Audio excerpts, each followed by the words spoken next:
everywhere, but I've been to Canada and Mexico and the Philippines and Korea and Austria and Germany and Russia and a few places. And if you think Russians are like Spaniards, you're nuts.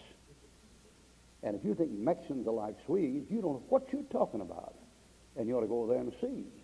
Now, the surest proof is the music. Japheth, the European, gobbled and enlarged Japheth. So Japheth's going to move out.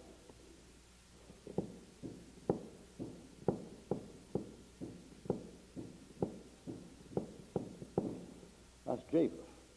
Have you been to Jesus for the cleansing power? Are you washed in the blood of the Lamb? On Jordan's stormy banks I stand and cast a wishful eye. That's Japheth. That's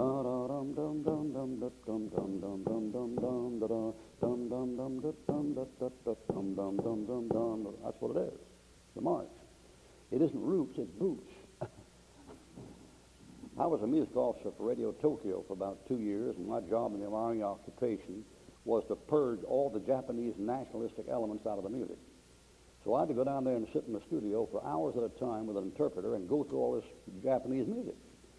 And I said to my interpreter, Yokoi, one time, I said, why don't you like Western music? He said, Western music is a march music. All Western music's march music. Well, that didn't seem right to me. I thought, what did he mean by that? March, not all of it. Surely a waltz isn't a march, a polka isn't a march. But after a while, I got to see what he was saying. What he meant was it had a steady rhythm to it. And the waltz is steady rhythm. I mean rumba. Or tango.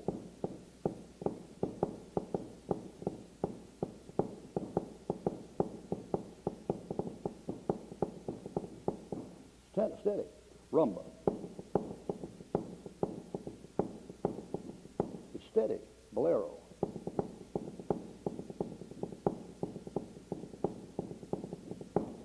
And when he said march, he meant a steady tempo.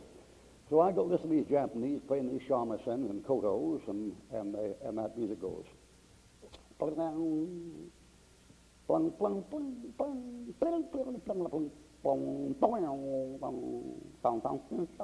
Now, don't tell me you like that. You're not Shem. You're not Oriental. You can't dig that music. That wouldn't do anything for an African. You never saw an African in your life at a Grand Ole Opry or a hoedown or a bluegrass gathering. They got a token one, Charlie Pride, makes you think of something they're not enjoying. They don't like that kind of music. That bunch move in, they move out. And the reason why is the races are different. One day I'm there, I'm testing some stuff, and the guy's singing. And he's singing like this. You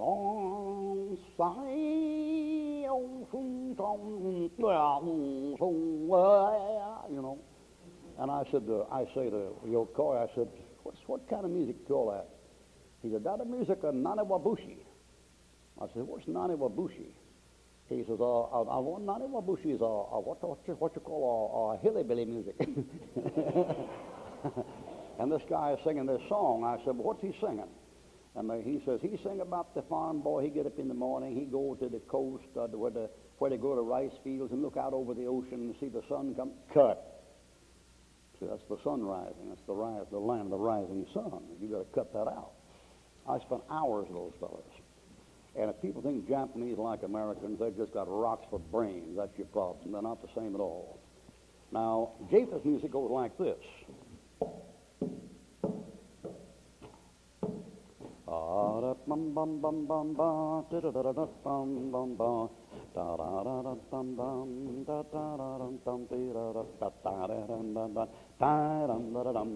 Like that. Hammond music goes like this.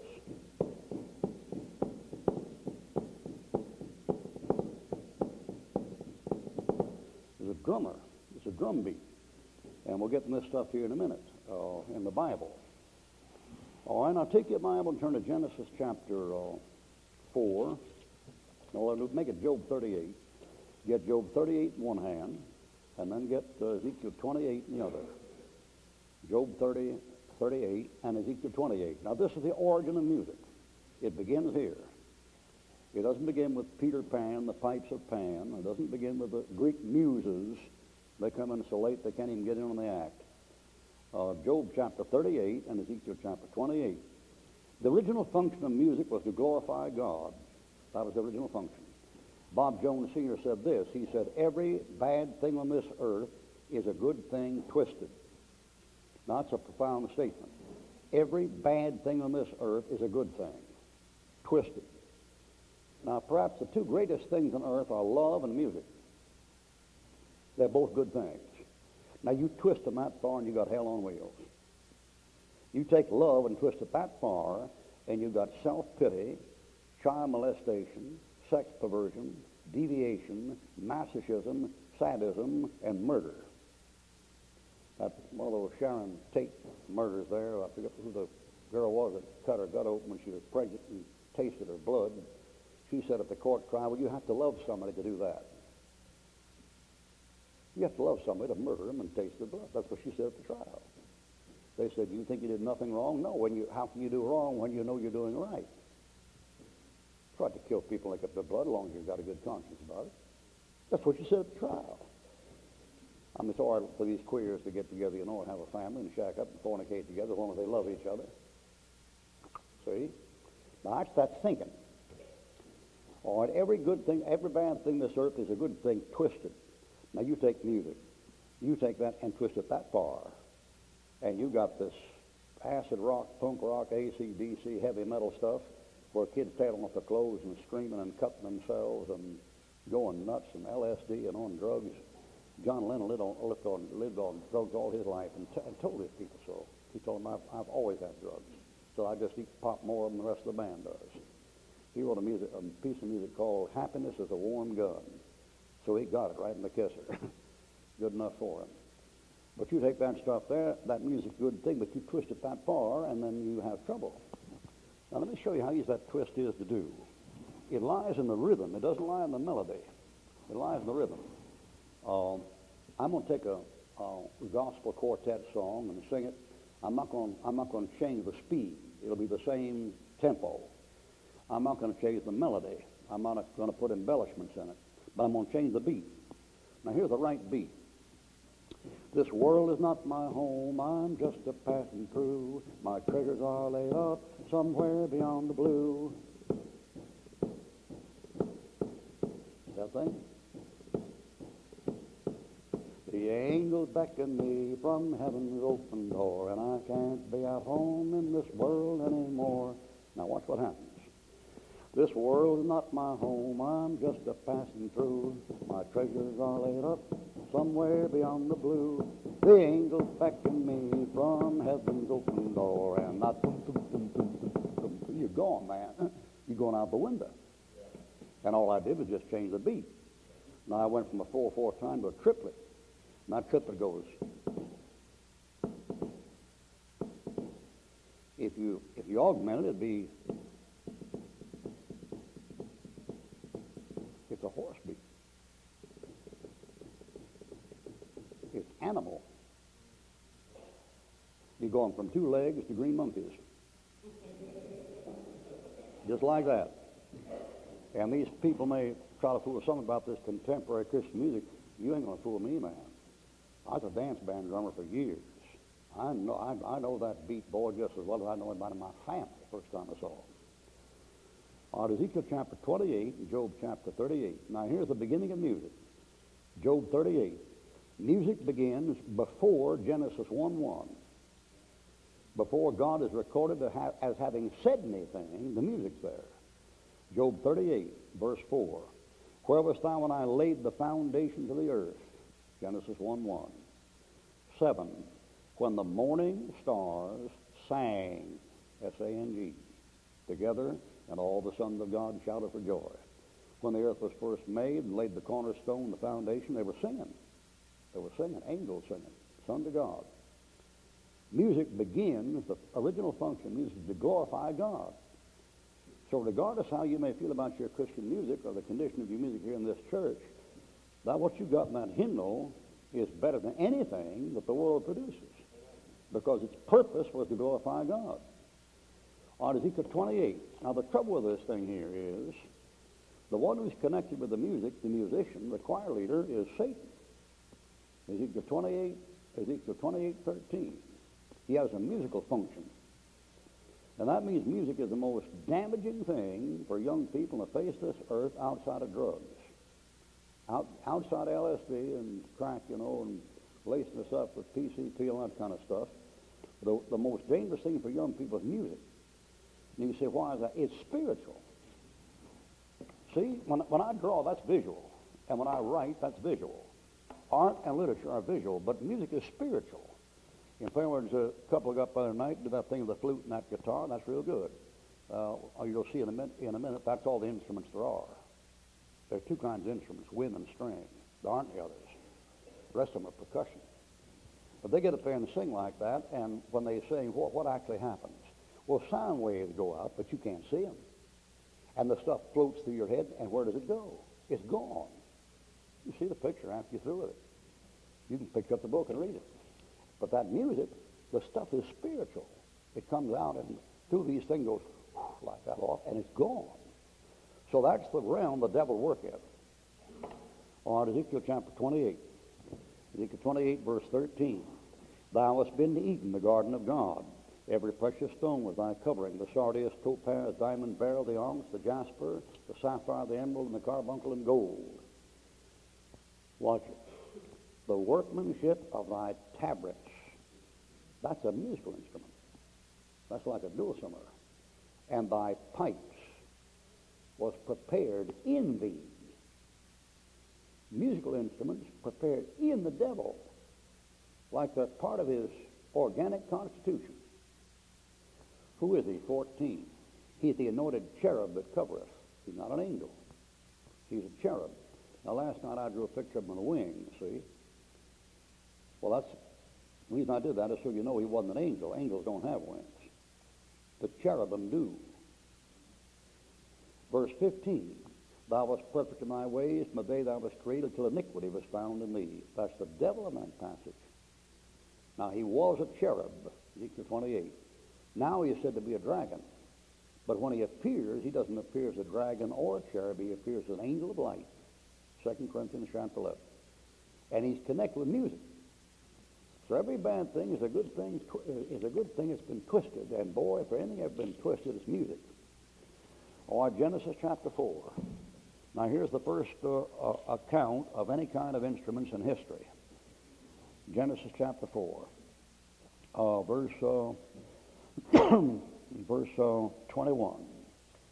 And his brother's name was Jubal, which means to rejoice, hence Jubilee. His brother's name was Jubal. He was the father of such as handle the harp and the organ. Now that's all the instruments there are. The organ is pipes, like you read in Ezekiel. And so in an orchestra, you have two kinds of instruments, string instruments and wind instruments. If it's a pipe, it's a trombone. That's what a trombone is. That's what a trumpet is. That's what a French horn is. That's what a baritone is. That's what a tuba is. The pipes. You blow through them. So they played the flute last night? That's a piece of pipe cut off like that. It could have been a piccolo. It could have been a flute. It could have been a fife. It's a pipe. You ever hear of a pipe organ? When you play the organ, you blow wind through the pipes. That's one kind of instrument. There's only one other kind, stringed. So he was up there with a guitar. Now it could have been a mandolin, but that's a harp. The harp's a string. What's in the back of that piano? It's a harp in there. Tear that piano, you see a harp in the back of that thing. There's only two kinds of instruments, the harp and the wind. Once you get that harp, what is that thing? That's a mandolin, that's a lute, that's a dulcimer, that's a harpsichord, that's a spinet, that's a guitar, that's a balalaika, that's a banjo, mandolin. See those things? Piano, harp, they're two kinds. Now the rest are percussion. You get into drums and castanets and bells and gongs and glockenspiels, you make a sound by hitting them. But even in a marimba or a xylophone, you have pipes under the things that you hit that brings the noise out through the pipe. When you get down to just this beat here on a hollow log, that's percussion. That's ham. That's the African. And that thing begins out in the brush.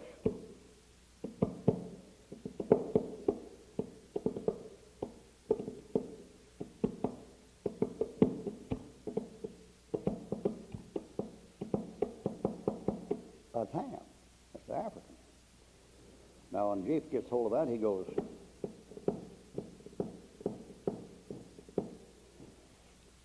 now, God will enlarge Japheth. God's going to spread him out.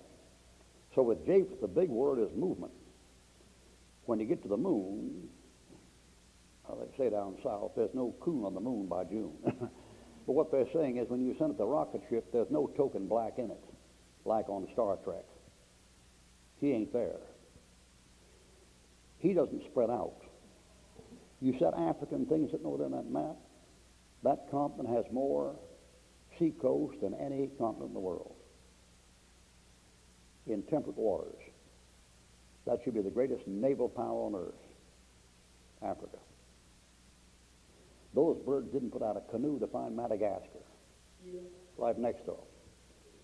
And Chris Columbus goes from there clean over to San Salvador and back. Portuguese, European. Japheth. You know who climbs Mount Everest first? Edmund Hillary. The old boys of New Zealand, Australia, or something, he's Episcopalian. He gets up there with a Sherpa guide. That Sherpa guide was raised there. All the time those people in me have been raised by Mount Everest, none of them ever got to the top of it. You spread out Japheth. Shem and Ham don't spread. Folks, when that Bible says something, you may not like it, but it's just tough apples. That's how it's going to be. Now, we don't have any Americans here this morning, I don't guess. Any of you folks, your mother and daddy both full-blooded Indians? There are no Americans here. This is the last place in the world you look for an American. You folks are Europeans. Don't you know that? You're Krauts, Wops, Spicks, Frogs, Limeys, Hunkies. That's what you folks are. You're European. You're not American. American's an American Indian. Well, what are you doing in Shem's land? What you doing over here? You got his tents. How come you got them? Because the King James Bible says he'll dwell in the tents of Shem. See, when the book says it, that's it. And what scientists think about it, who cares? They know what they're talking about. All right, you're in Shem's land right now. How'd you get this land? You didn't get it by default. You got it because he said God, the Lord will spread out. Japheth spread him out. Who discovers the North Pole? Japheth. Who discovers the South Pole? Japheth. I'm not talking about racial superiority. I'm talking about racial differences. You know where the religions come from? They don't come from Japheth. Japheth ain't got a spiritual bone in his body. The religions all come from Shem. Buddhism, Oriental. Hinduism, Oriental. Muslim, Oriental. Zoroaster, Oriental. Confucius, Oriental. The Jew, Oriental. Shem. All you know about spirituality you got from Shem. Japheth couldn't give you nothing. Japheth is a materialist. He's a trucker. He's an internet communicator, New Age global citizen bomb site. That's Japheth. When Japheth meets his buddy, he doesn't say, hello, how are you? He says, how is it going? Vike to Seaman. How's it moving? See? Because it's moving, man. And Japheth's going to move it. Oh, now these instruments are of two kinds. On the other rest is percussion. All right, now what happens to this music? You see what it says there? This fellow has this harp and this organ. Oh, I turned to Job, and look what happened before the flood with that there harp and that there organ. Job chapter 21. Job chapter 21. Job chapter 21 and Job chapter 22. Here's what happens to that harp and that organ. Job 21, verse 12. They take the timbrel and harp and rejoice at the sound of the organ. They spend their days in wealth and in a moment go down to the grave. Therefore they say to God, depart from us. We desire not the knowledge of thy ways. And what is the Almighty that we should serve him? When did they do that? Job 22. I'll show you when they did it. 22, verse 15. Hast thou marked the old way which wicked men have trodden, which were cut down out of time, whose foundation was overflown with a flood? What they say? They said, depart from us, and what can the Almighty do for them? It's the same passage. So this music that was originally ordained to glorify God becomes human use for dancing.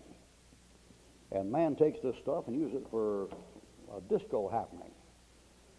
Now those dances, some of those things are legitimate. Ecclesiastes chapter 3 says there's a time to dance. And the first dance in your Bible is in Exodus 15. Miriam came out and all the women with her with dances and timbrels. When David comes back with the ark, he danced before the Ark of the Covenant. But that's a unisex dance. That's women dancing with women praising God, and David by himself praising God. That isn't the kind of dance that go in America. When the prodigal son comes home, he hears in the house music and dancing, rejoicing. But they're praising God that a fellow got saved. So any dance that doesn't praise God in the dance is not a Bible dance.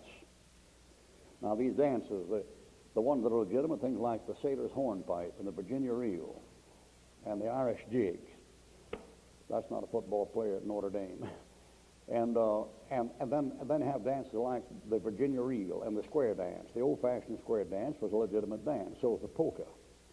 Now when you get to a waltz, you see, as time goes on, apostasy gets heavier and heavier and heavier. Do you know what happened when the Strauss waltzes were first played in Vienna? They had riots. The people rioted. You know why? They said the music was immoral. And those were unsaved Catholics. And they had higher standards than saved Christians now. And they said that stuff is sensuous, it's fleshy. And it was. Now the bodies didn't rub yet. The bodies still danced like this. They didn't come together like a tango. But in the tango, that means I touch. And those bodies come together. And those Catholic dances like a samba and a mambo and a tango and a rumba, they touch. But in the waltz they didn't. But you got to admit that this isn't exactly a Christian setting where you have women with a dress cut down almost the waist, you know, and all the shoulders showing, and the brave young hussars and cavaliers out there in their uniforms dancing around this garden of roses. You know, it's not exactly the background music for a prayer meeting. And then you get from those into some other things. You get into the shimmy, and then the cakewalk, and then the buckwing, and then the soft shoe shuffle, and then the Charleston. And then in America it goes in the foxtrot, said animal, and the grizzly bear. You don't remember this stuff. This is 1920. And the grizzly bear, said animal, and that turkey trot, see that animal, and then that bunny hug, said animal, and then that jitterbug, you said animal. You go on 2 feet to 4 feet. And it comes down a little bit later, and then it really gets wild, you know. It gets into the Big Apple and the Lambeth Walk and trucking on down, you know, and then later on the limbo, and then the frug and the animal and the break dance. Break dance is watermelon withdrawal, we say down south. And those things are African dances. Now, how some of you people here that came from Europe, how you got so tied up with Africa, I don't know.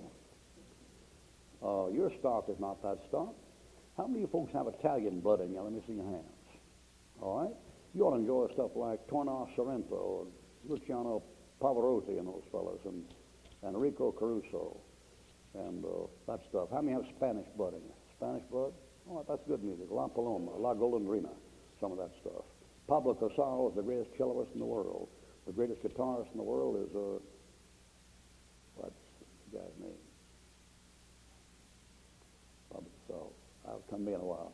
I get that stuff crammed down there, and sometimes take days to come to the surface. It'll come up there in a while. Anyway, that's your music. Your music isn't, your music, you know, is, oh, your feet's too big.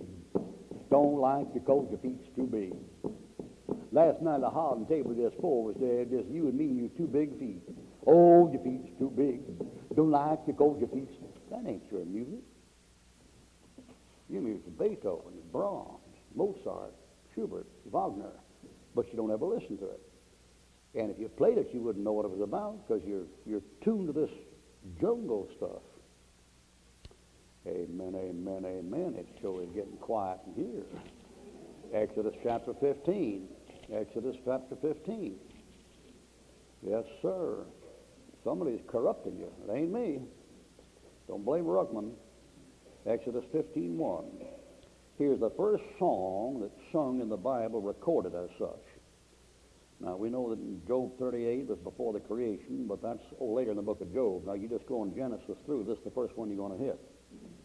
The first song anybody sings, they sing after blood redemption and salvation from the world system.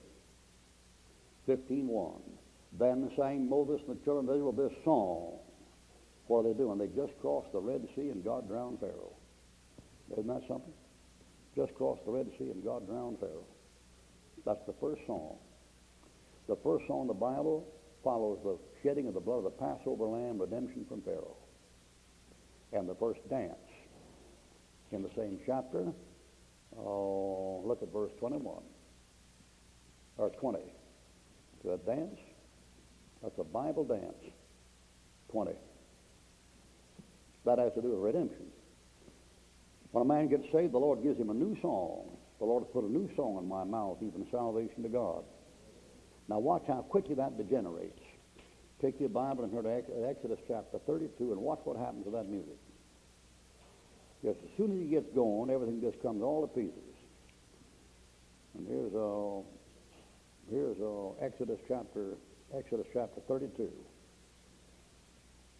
Exodus 32. And when the people saw that Moses delayed to come down to the mount, the people gathered themselves together. Verse 6. They rose up early in the morning and offered burnt offerings and brought peace offerings. The people sat down to eat and drink and rose up to play. Verse 17. And Joshua heard the noise of the people as they shouted, and said to Moses, there is noise of war in the camp. And he said, it is not the voice of them that shout for mastery, neither the voice of them that cry for being overheard, but the noise of them that sing do I hear. Now there's a military leader, Joshua. He mistook a rock concert for combat. You think an experienced old soldier like Joshua wouldn't have made that mistake, would you? But did you ever listen to a rock concert? What would the difference be? I don't know. The nearest thing I ever heard a fellow get stabbed in the gut with a bayonet as a rock singer. Cut his guts out with a bayonet. Verse 19. And it came to pass, as soon as he came nigh to the camp, watch it, he saw the calf and the dancing. Now that ain't a Bible dance. That's men and women dancing, and look at verse 25. They dancing with their clothes off. You see that? What kind of a dance is that?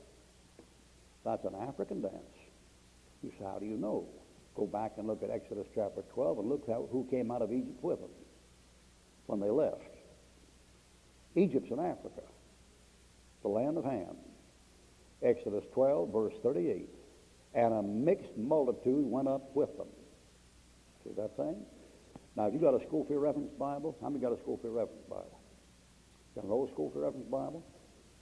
All right. If you would read us that note there in your Schofield Reference Bible by Exodus 12, there ought to be a little note there by 1238. What does that say? It'll be at the bottom of the page or on the margin 1. Go ahead and read it for us.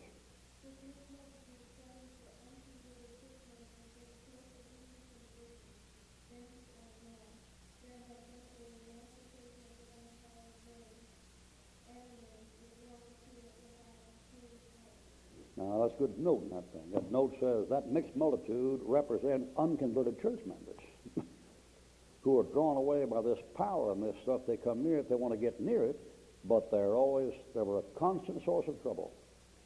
And they're a source of trouble because they can't appreciate spiritual things.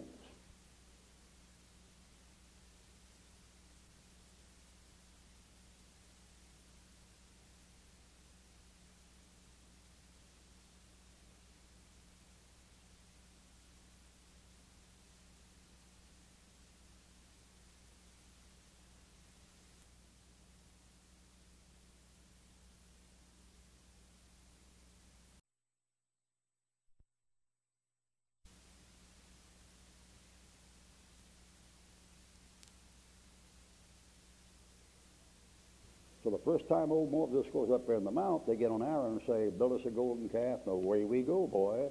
And here goes the rock music. And you know what happened that day? 3,000 people got killed. Verse 28. 3,000 people got killed.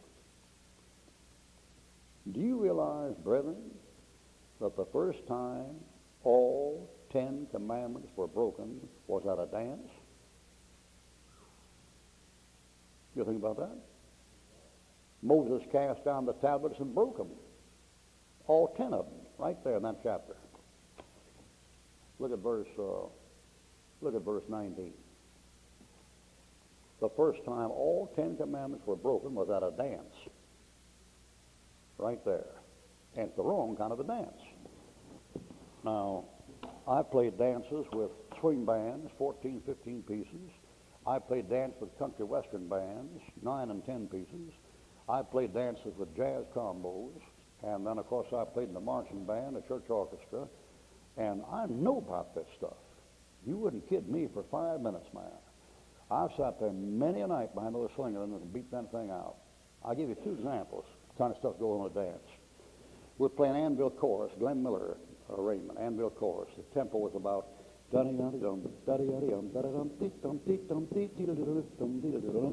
an opera chorus that's been orchestrated for dance band. That is a drum solo in it, in the middle of it. Drum solo is about 8 bars, which is a fairly long solo. You get there, you can go all over the cowbox, wood bells, you know, and paradiddle, flamadiddle, messing around there. And I come to that thing and get into it, and I told the band, I said, I'll kick it off with 4 in the wood block. I learned that from Krupa. And what I mean by that is when you get to the end of your solo, if you've lost track of the bars, you just go on the wood block. And then they come in on after that 4 clicks. So I'm going to that thing and crawling over them drums, you know, like an alligator. And when I get through, I've got my head down, and nobody comes in. Now I look up, and there's nobody in the bandstand. They all got up and left.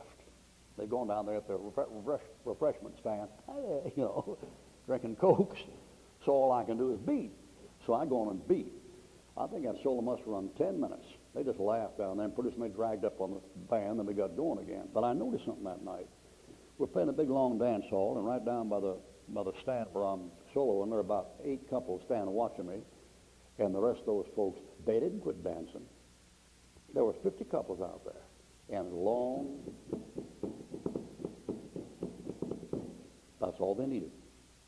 Those were white high school and college students. A bunch of African, jungle, cannibal savages. They didn't need any music. All they needed was the drum. Krupa went over to Africa before he came back and played Sing, Sing, Sing at the Paramount Theater with Benny Goodman, and he took this rumba beat that goes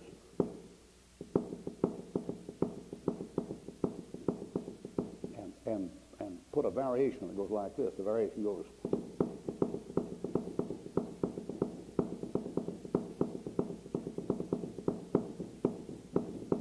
like that.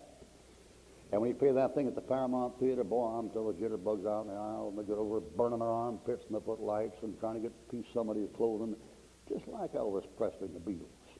But I'm talking about 1938. 1938. That's a long way back, boys and girls, for some of you. 1938. Oh, now let's go on to the Bible with this thing. After that apostasy, turn to 1 Chronicles 25. And notice music gets restored to its original function under David. 1 Chronicles 25. How much time have I got, brother? Well, I'll never make it. I won't even get to the chart. No way.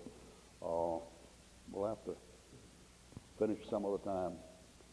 I'll just give you the references. 1 Chronicles 25, Nehemiah 12. Write those down. And that shows the restoration of music to its original function. On New Testament references, you need to get Matthew chapter 26, where they sing a hymn on the way to the Mount of Olives. Matthew 26:30. Then the duet is sung in Acts 16 in jail. Paul and Silas in jail, Acts chapter 16. And your Bible ends with music in the original function. Your Bible ends with singing and harps. No organs, harps in Revelation. And that'll be Revelation chapter 15, verse 2 to 3. That's a choir with harps playing up there. That book begins with music and ends with music. And the original function of music is to glorify God, and every good thing on this earth is a bad thing twisted. What I was going to tell you about those dance bands, for example, when we used to play, we'd get in what they call a riff. And a riff is a melody that's repeated a number of times till it produces a hypnotic effect. And you fellas raised on rock, some of the stuff you're hearing, they're repeating the riff 15 times. We don't repeat it, 3 or 4 times. A riff is this.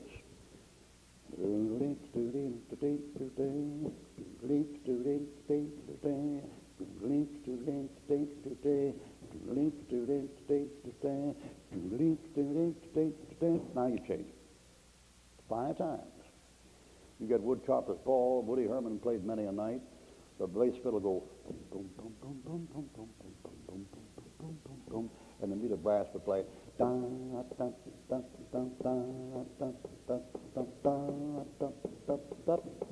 change. 3. Now, once you get one of those things like that, there's a hypnotic thing that takes over the bandstand. We said it sends me. We had our own vocabulary. We didn't like it cool. We liked it hot. We said, I like it hot. It don't mean a thing if it don't have that swing, boy. But it is sending you, when you get that rhythm going, it produces a passive state, like an epileptic fit tripped by a fence post or a television screen. Like that. And when you get in that thing, there's a spirit that sees that band. It's a real spirit. And honest to God, some of those things, I think if you shot off an atom bomb 5 miles from us, nobody missed a beat. They wouldn't have missed a beat. They're just in it. The best bop drummer ever I knew, his name was Joe Pericola. And Joe Pericola could play every beat with his right foot, every beat with his left foot. And then with his right hand, he could play a bolero.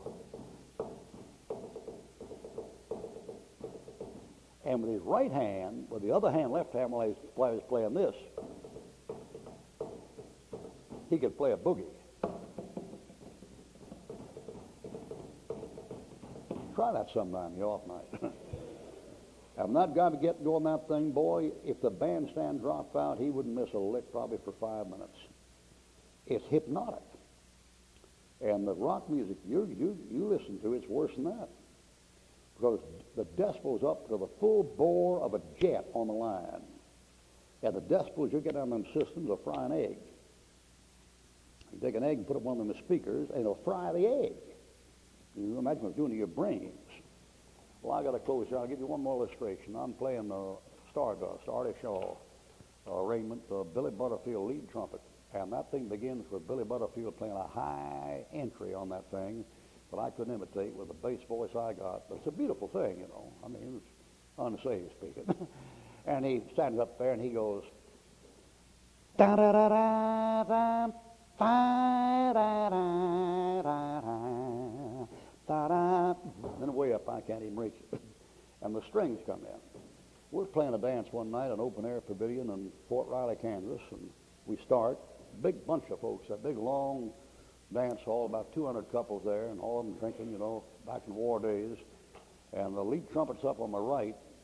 I'm in the rhythm section. The rhythm section is, they call it gut buckets, doghouse, and ivories, and git box. We had our terminology. The guitar is the git box, and the doghouse is the bass fiddle, and the ivory is the piano, and the drums the gut buckets. The cat gut and cowhide, they call them gut buckets. And what you do in a band is the drummer is the bass.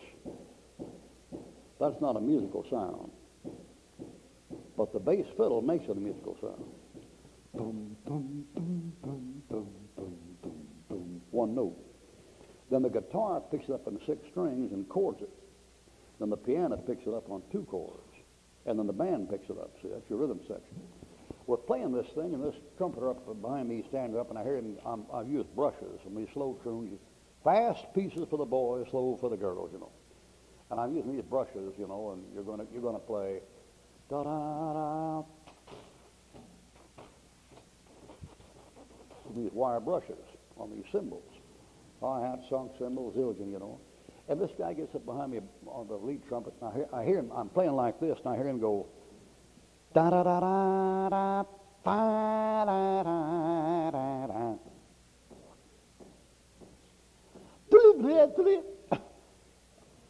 I look up at him, you know, I think, what's cooking, man? And the guy's standing there like this. His eyes are as big as his cheese. He's looking down in front of something, the bandstand. So I turn around, look down in front of the bandstand, I see a bunch of folks messing around down there, and they're kind of drunk out. And after this guy sits down, I said, what's cooking, man? He said, did you see that? I said, yeah, they carted some drunk out the door. He said, drunk nothing. That guy stabbed him in the back. I said, what you talking about? You know what he's seen? Some guy had cut in on somebody dancing there, and he was jealous of something. He went back to a portable kitchen they had at the bandstand that night, got him a butcher knife, and came back and ran that guy right to the kidney. Boy, I mean, just slapped through him. That's what that guy had seen. And he was up there going,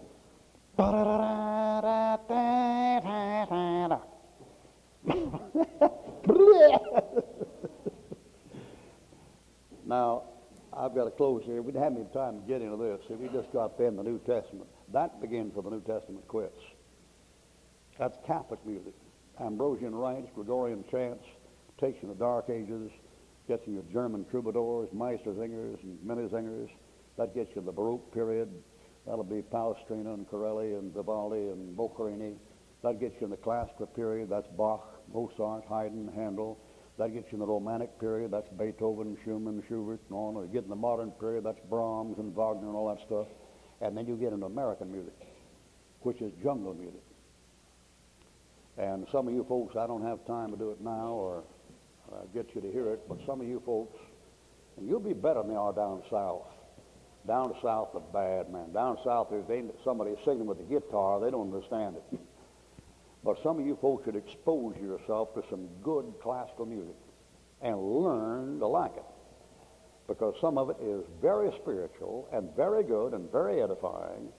And they have grown plants in greenhouses a dozen times with a bunch of plants exposed to Beethoven, Brahms, Schumann, Haydn, and Handel, and a bunch of plants exposed to Ozzy Osbourne and the Beatles and Elvis Presley and Twisted Sister. And these plants here fold over and wilt and die. And they lean away from the loudspeaker. And these over here lean toward the loudspeaker and grow out just fine. I'm not talking about real stuff. So it behooves you to get some good music. There's some good Christian music in the classes. And the best are in the Baroque period or the classical period. By the time you get up to Mozart, the opera, you get in kind of a gray area. When you get beyond Beethoven into Wagner and Shostakovich and Stravinsky, you're in a real gray area. And the first thing you know, you're in the French Quarter, New Orleans. But folks, I'm telling you, there's good Christian music among the classes, and it's instrumental music. You see, you don't have a whole lot of good instrumental Christian music. It's vocal, it's mouth, and that isn't pure music. Those are lyrics. And I wish I had more time. My time's up, brother. Appreciate it. Do what you can with it. Turn them loose.